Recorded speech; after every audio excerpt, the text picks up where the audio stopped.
Hello, my name is Osborne, and this is my submission video for Superliminal All Collectables for AGDQ 2023. We're going to be analyzing my newest PB of 2627, and I'm hoping that we can give a good show with this one. I think is the most entertaining category for Superliminal. I'm going to be submitting other categories as well in the case that you want to go for a different approach. However, I think that this is the way to go. I have a lot of really good confidence with this particular category, and so I'm hoping to make a good show with it. With that being said, we had to clear all of the collectibles beforehand, which they are cleared in this case, and we get to collect 5 different things. It's the blueprints, the blueprints, the chess pieces, the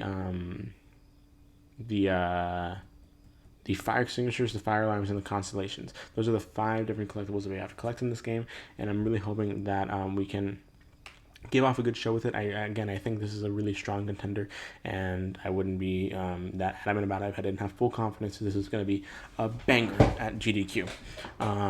Obviously, since it's a PB, you're going to see me get a lot of stuff first try. However, of course, I will say that there's a healthy amount of backups for stuff in case things go a bit less than planned.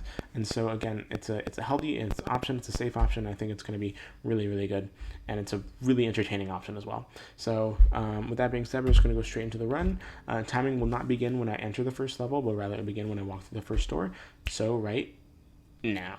Okay, so in Superliminal, perception is reality, and what exactly does that mean? It means the objects are however big or however small the player perceives them to be, and because of that, you can physically manipulate the objects to make them bigger or smaller, and because of that, we can do amazing glitches like that. What I did was just an out-of-bounds launch, and what that does is essentially I'm making the object so big that it is bigger. It is like there's no space between me or the object, and there's no space between the object and the ceiling. And when I jump up, the game doesn't like that me and the object are sharing the same space, and so it launches me out of bounds. And through that, I can hold down forward and navigate myself out of bounds in the dark, so I can land back in bounds and collect the first collectible, which is that blue pawn that we just got right there. And so I'm now going to be doing the rest of induction with mostly glitchless movement. There are going to be a few collectibles that I go out of my way to go to collect at the very end, but we are going to just make our way through here. But with that being said, we're going to go have a few good examples of the resizing mechanic in this game. You're going to see stuff that really lines up pretty well. For example, this right here. We can just resize it against the wall, and it'll line up perfectly for us right there so we can line it up across both buttons and open both doors and progress. But right here, we're also going to be seeing something called fast cheese, in which whenever you have the physics of an object unlocked, you can actually physically push the object down, and we can use it to knock down those walls, and that exact same mechanic also allows us to do some pretty interesting glitches later as well. Right here, we're going to go out of our way. You saw that I was able to jump off of a little invisible ledge that kind of just juts out there in order to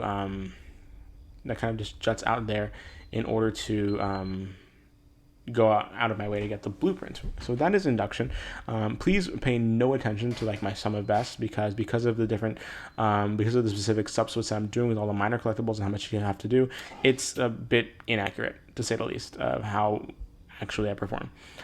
So with that being said, we're just going to go straight into optical, which, as the name implies, has a lot of optical illusions. But what we have here is you're going to see me going out of my way a lot to grab these collectibles, such as fire extinguishers and fire alarms. Those are what we consider minor collectibles. And so what we're going to be seeing here is I am going to have a nice relationship with trying to maintain my speed, trying to maintain momentum, trying to keep moving while actively going out of my way to grab a lot of these fire extinguishers and fire alarms. It is a love-hate relationship with some of these minor collectibles, especially when you're starting out as a beginning runner, because it's probably the biggest source of time loss you're going to have in this category. Just trying to keep it going while still being able to grab all these collectibles in a fashionable way. So right here, we're gonna grab that box that we had from an optical illusion. We looked at it at the right angle from a painting and it turned into a solid object. And then we're going to do this right here, which is called jump resizing, where you physically resize an object underneath you. So it's just click, jump, and then you can resize it and make it bigger. And that was originally intended to be like an intended mechanic, but then the developers decided it may be a bit too complicated for casual players to get. So right here, we're going to grab this door and then we're going to make it so big and then we're going to turn it inside of us to make it bigger than the player. So we're like inside the object. And once we let go, we essentially make the object so big, again, bigger than the level itself, that when we let go of it, it just launches us upwards and we can get that red rook right there at the top of that section. And whenever you do that warp launch, essentially the object becomes incredibly huge, and then when you let go of it, it immediately gets deleted because it hits like the deletion trigger at the bottom of the level, that whenever an object goes out of bounds, it just immediately gets deleted. But right there, we got a constellation in that room. You have to line yourself up correctly to go see it. And right here, we're going to go into this next section. We're going to jump resize up here. And then we're going to go over here to do another similar launch we did at the beginning of the game, but with this green king right here. And with that, we can grab the last checkpoint right here, or not last blue chess piece of the level right here. And now we get a nice relaxing section. So yeah, those constellation rooms are probably some of my favorite things to see. They're absolutely beautiful. But right here, we're going to go ahead and walk forward.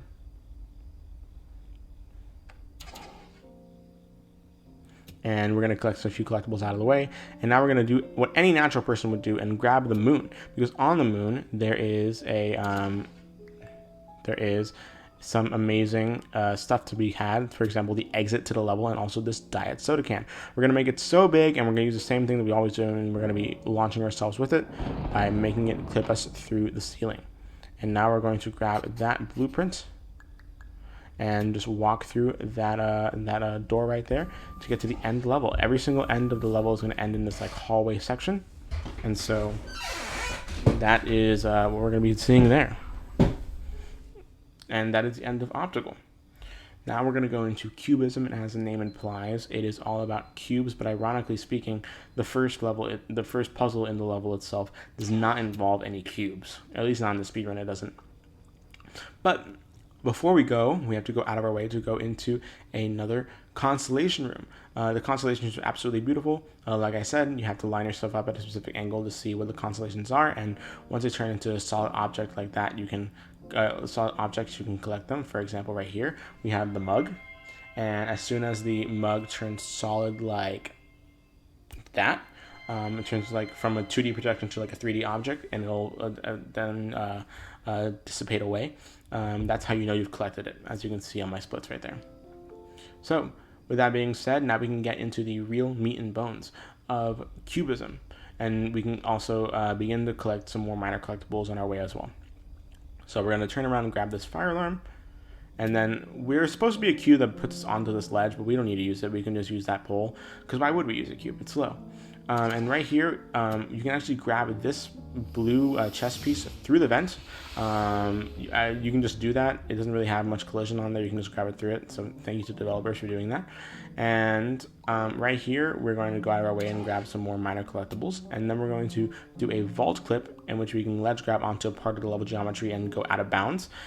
Because when you're out of bounds, and that allows us to get that red chess piece. And the reason that works is because when you're like ledge grabbing onto an object, the game does not check for any collision at all. And so you can just physically like clip through any part of the level if you want. And right here, we're going to go out of our way and get some more fire extinguishers and fire alarms. And this is a sliding cube room, and we're going to slide this cube upwards and get that blueprint. And again, this level is very good at subverting your expectations. You think every room that has cubes is going to be a normal cube in the next one, and now it's going to be all weird. For example, right here, we're going to use the side of this cube and balance it so we can grab onto this ledge, and then use the exploding corner of this cube in order to act as a platform up onto this next ledge. And we're going to do another warp launch right here. We're going to make the object so big, turn it into ourselves, bigger than the level itself, let go of it, object gets deleted, and we get launched upwards. much more succinct explanation than first. But right here, we're going to go straight ahead and finish Cubism off with the same, parts of the level that we've always been, which is the this hallway with the fire extinguisher and fire alarm. The majority of the levels will end like this, and we'll start with the lobby section as well. So that is Cubism. Then we're going to go straight into Blackout. It kind of turns the whole entire perception is reality motif, and it turns it into a much more metaphorical light. But before we get into that, we're going to go again out of our way and go into a constellation room. Can you guess what this constellation is going to be? What is it going to be? If you guessed a wheel of cheese, you would be correct, and you would get 4 brownie points from me personally. I'm giving you the brownie points if you guessed cheese correctly. So now that we're doing that, we're going to restart level, and then we're going to start the level again and just go straight into the main section of Blackout, which is the extinguishers. As you can see here, there's some really funky movement that you have to do. We don't want to get too close to the fire extinguishers so that we aren't wasting time, moving back and forth. But we also want to keep our momentum going, so we're just going to walk diagonally, but also like keep moving and trying to go towards the items right here. So what we have now is we're going to do another interesting glitch in which we will actually push an object through an object barrier. As you can see, there's probably like these wavy barriers that you've been seeing that like shouldn't be able to push objects through, but we're going to be able to push them through like that.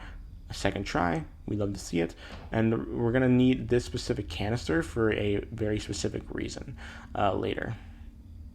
And we're going to push it again through this barrier. Thankfully, that was a much easier time clipping it through. And we're just going to jump over this chasm, and then we're going to do another warp launch, but with this item specifically. And now that we're walking through this hallway, I can probably mention that this level kind of turns the whole perception is reality motif and puts it on its head into more metaphorical light. As you can see, the tone of the game kind of shifts into a horror setting right here, but it's only as scary as the player perceives it to be. But now that we've done that, we're going to do a warp launch with it, and for some reason that hallway just does not have a ceiling. It doesn't, like, at all. And so you can just immediately launch out of bounds and walk across the edges of the level geometry.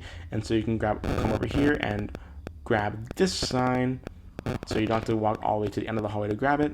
And we're going to use this sign for, you guessed it, another warp launch, except this warp launch is very interesting. It's called Redout. It has a name.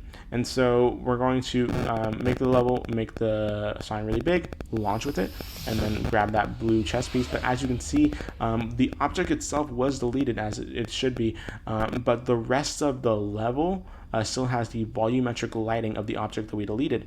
And so the entire rest of the level is just bathed in this red light, which is a really, really cool image to see.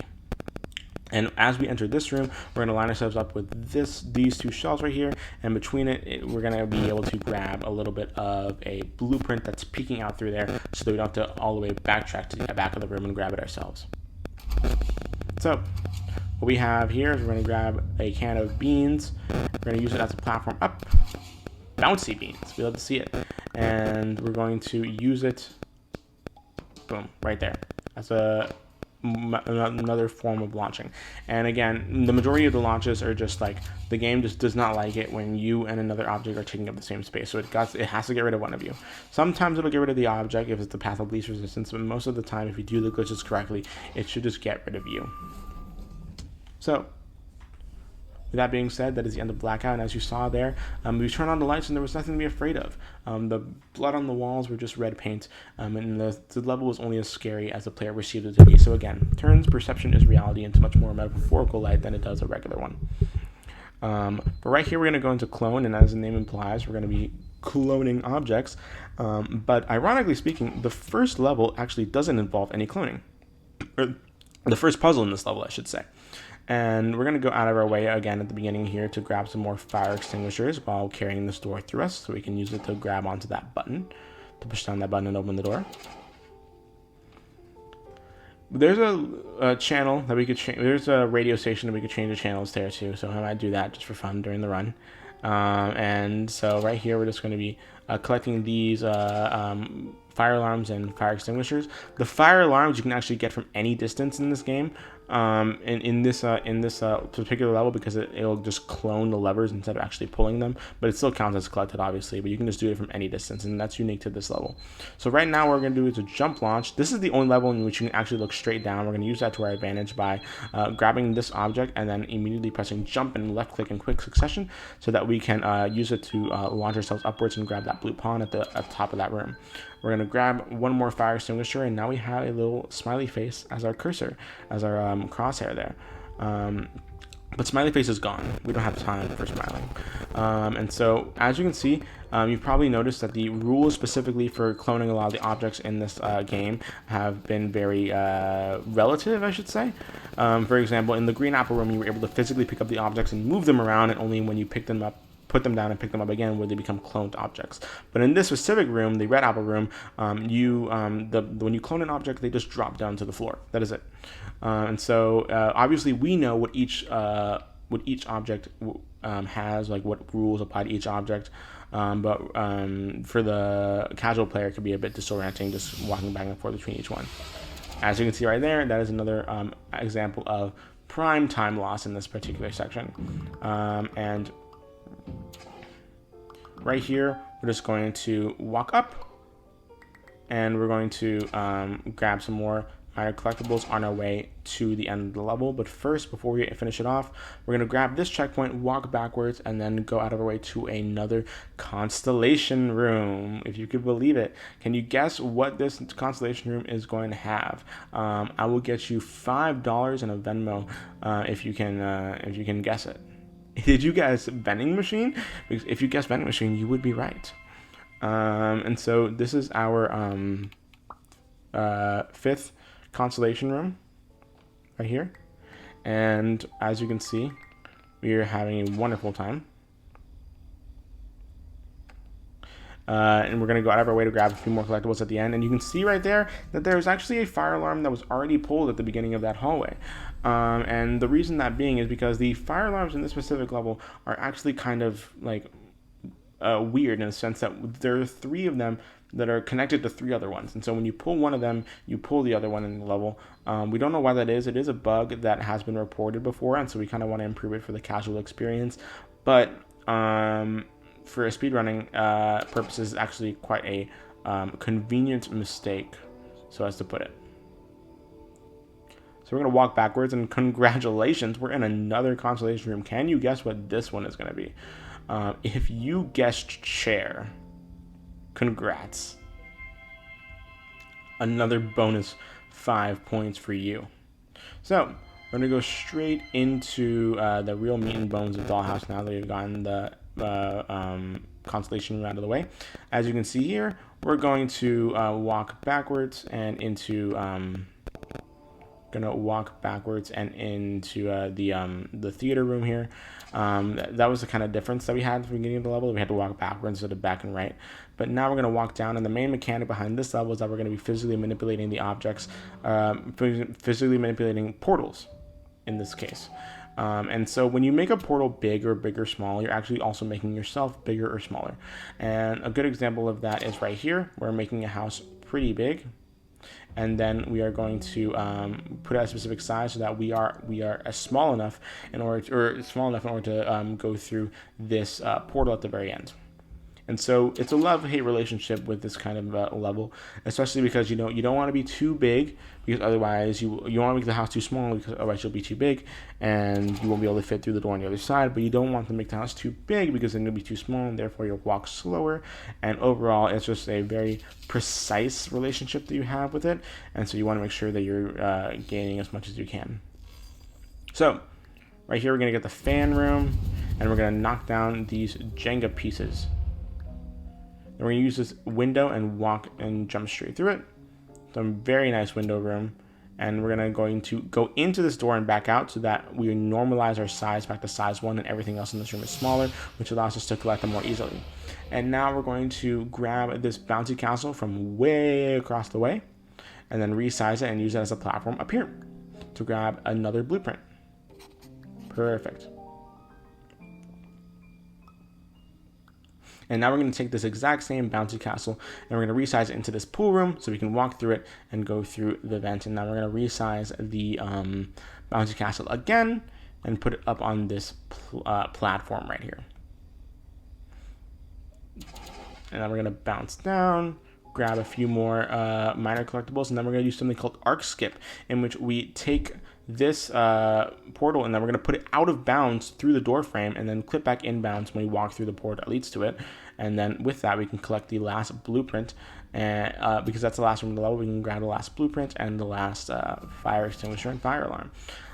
Essentially, when you make objects really small and then you put them through the ceiling in certain areas of this game, you can actually physically clip them out of bounds, and then you can walk through the portal that leads you to where you clipped out of bounds, and so you can enter different parts of the area level geometry. And we're going to see really good examples of that in the very last level, but this is the second to last level right now, Labyrinth. And starting right off, you're going to see me go into another trick called audio skips. Now, you're going to see me do what seems like a bit of senseless parkour, but there is some sense to it, in the sense it does skip audio, as the name implies.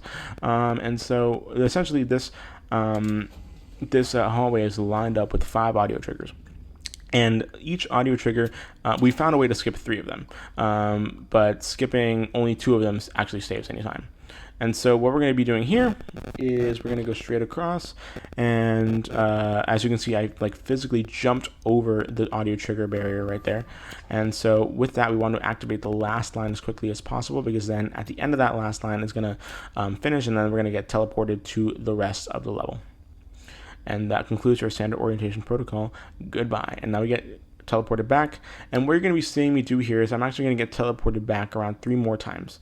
And you're going to see me aligning myself up with specific visual cues on the wall. An example of that is right here. Boom. And now when you get sent back, your vertical positioning isn't going to change, but your horizontal positioning is. So you can just line yourself up with specific things on the wall, and then just spam click, and then you can immediately hit the alarm clock, because the door behind you will only open if you click the alarm clock. And you want to really make sure that you do not forget the fire extinguisher here. And now we're gonna do a frame perfect trick. Haha, get it, because we walked through a frame. A bit late on the joke there, but it's okay. And right here, we're going to, here's another good example of trying to keep your momentum going as you go out of your way to collect some of these collectibles. And we're going to drop down, and now we're going to go through here. And we're going to use a door launch. When we bring this door down, we can actually stay on the right side of it, and we can launch with it into this sideways room. We're going to grab 1 red pawn, and we're going to grab a fire extinguisher. And then we're going to jump way back down. Boom. Going to grab that fire alarm and fire extinguisher in this blue hallway. And now the rest of this level is mainly about subverting your expectations, especially when you think one thing's going to happen and then the next thing, and then it doesn't. And we're going to grab this fire alarm that's on the ground this time, and then we're going to take these stairs and we're just going to put them through the floor, because what did you think we're going to do with the stairs? Normal climbing upstairs things? No, that's not how we roll here. And now, this is the hardest puzzle in the game casually that we're going to see here, and you're going to see me mess it up. I'm not joking. And so, right here on the left hall, as you can see right here, I'm going to be looking like too early, or not early enough, and I accidentally looked the wrong way. So essentially, the way that these puzzles work is that you want to look the opposite direction that the game is telling you to look with the signs, because whichever way you look first will always have the stop, do not pass, and the second way you look will always have the door, and you want the door to be in the direction that the sign is pointing.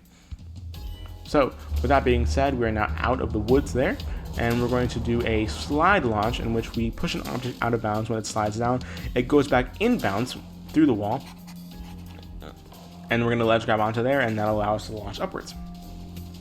And now we're going to walk backwards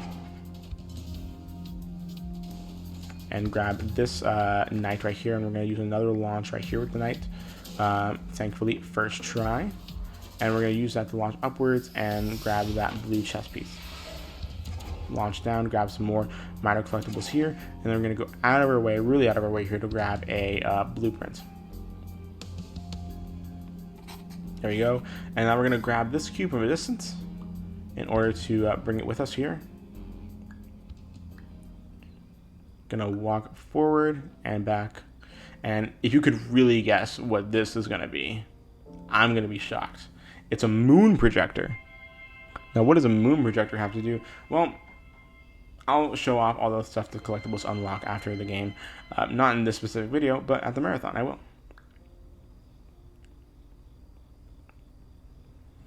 All right, this is an absolutely amazing lab, aside from that one mistake. But we will be grabbing some more collectibles here, grabbing here, and then boom, we're going to be teleported to another section. And we're going to walk forward and back. We're going to grab a checkpoint, and then we are going to hit this fire alarm, and then reset the checkpoint. Grab some more collectibles, and now we're going to do something called elevator maze. We have a set pattern: back, left, right, left, back. A lot of people think that that maze is specifically RNG, and a lot of people just get that wrong. But we do have a set path that we do take to get to the end of the maze as quickly as possible. And essentially, what happens is that you're supposed to get lost in the maze and find arrows on the floor casually. Right here, we're going to walk forward and backwards to activate the walls on either end of this specific area. And once all the walls are activated, this last section with the door is going to pop open, or with the room is going to pop open, and we can just grab the last blueprint at the top and then end the level. So this next level is going to be white space, and I'm about to do a lot of explanation here. So first of all, we're going to go into this portal and back out so that we can unlock the portal. And then we're going to put this clinic that we're in, this is the clinic that we're in, and put it out of bounds. Once we walk through this portal, you can see that we're now at this section of the map. At this section of the map, we want to grab this blueprint and make this smaller. And now, in this specific section that we skipped, it's called a cutscene called Paradox. And essentially it involves putting a portal into itself. And when you put the clinic through a portal, it will default you back to size 1, so you're not soft lock. However, that works for any portal in the game. So what we took is, we took that clinic, we put it through that portal, and now we were really big, and now we became very small. But we're going to go ahead and take advantage of that and go back over here and grab one last blueprint and reset the checkpoint. Now, I've already gotten all of the left alarms, of the alarms and fire extinguishers of this game. We're going to take this building, make it, resize it right there so that we can resize it right there so we can grab that rook from underneath the vending machine. Do the same thing, put our building out of bounds, and then we're going to grab again one last blueprint there. We're going to make the clinic very tiny, put it through that portal right there so we can go all the way back here and line ourselves up in order to grab this red pawn. And that is the last chess piece of, oh wait, that is not the last chess piece, I lied. This is the second to last chess piece that we're going to get at this run. But now we're going to go straight down to the piano room. Well, I just spoiled what the constellation is going to be. I said the constellation room, but pretend you didn't hear what I just said. Guess what it's going to be? Is it going to be a trumpet? A saxophone? No, it's a piano. This object actually is in the game. We just haven't, we just skipped it because it doesn't contribute to the speedrun. And now we're going to restart level, and we're going to grab one last chess piece right here. We're going to walk into the portal to unlock it, walk back out, and we're going to place this portal on the very tiny portal right here, on the very tiny table. And then we're going to walk in through Jungle's Bistro. Nice little bar area with nice music. And then we're going to grab this pawn right here in a sea of soda cans. And then we're going to do one last trick called prop walk. Essentially, I'm going to walk through here. I'm going to resize this clinic and put it out of bounds once more. I'm going to walk backwards with it after I grab it out of bounds, and then we're going to walk backwards, and as soon as we start to fall, we're going to walk forward, and then we're going to do a jump resizing thing in order to make our way through the level, and then we can actually touch the end level trigger right there. Well, really huge, and there, that is time. 26:27.73, an absolutely amazing time to be certain, and I'm super excited to be showing this off at AGDQ. 2023, or I hope to be. I don't want to be too presumptuous here, but again, I think this is an absolutely amazing, category. It's super entertaining, and of course, I plan on refining it as much as I can, both in commentary and in run. But I think where it stands is also really, really good, and I'm hoping that I can make justice of it at AGDQ for sure. But that's pretty much it.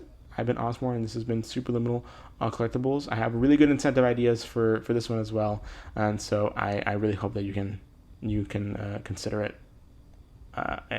If anything, I really want you to accept this one of all my submissions. If this is, but at the end of the day, I'm just happy to participate if you'll have me. So that is all.